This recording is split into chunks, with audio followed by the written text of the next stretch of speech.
النهارده تم الإعلان رسميا عن صعود نادي زد إلى الدوري الممتاز بعد 29 مباراة خاضها في دوري الدرجة الثانية. وصل رصيده ل 62 نقطة. ناس كتير ما تعرفش حاجة عن نادي زد، ما تعرفش إيه هو نادي زد. نادي زد تم إنشاؤه سنة 2009، وفي سنة 2019 صعد للدوري الممتاز، لكنه قعد لمدة موسم واحد وكان اسمه نادي مصر، ثم هبط تاني لدوري الدرجة التانية.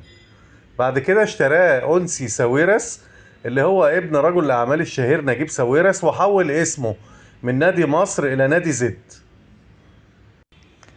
الشيء الغريب إن نادي زد بيجمع بين حاجتين، بين الفلوس والنفوذ.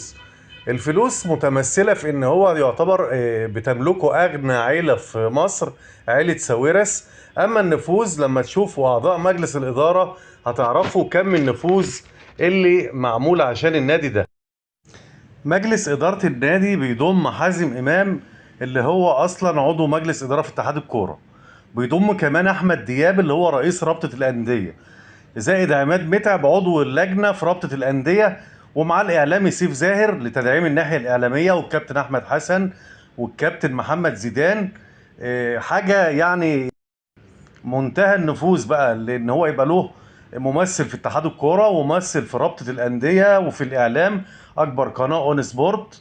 فلك ان تتخيل كم القوه اللي النادي ده، رغم ان هو كان في درجه تانية وكانت النتيجه انه يصعد على حساب الترسانه والقناه وبتروجيت والسكه الحديد ومنتخب السويس، انديه جماهيريه، ويصعد نادي لا يمثل بلد ولا محافظة، هو نادي استثماري.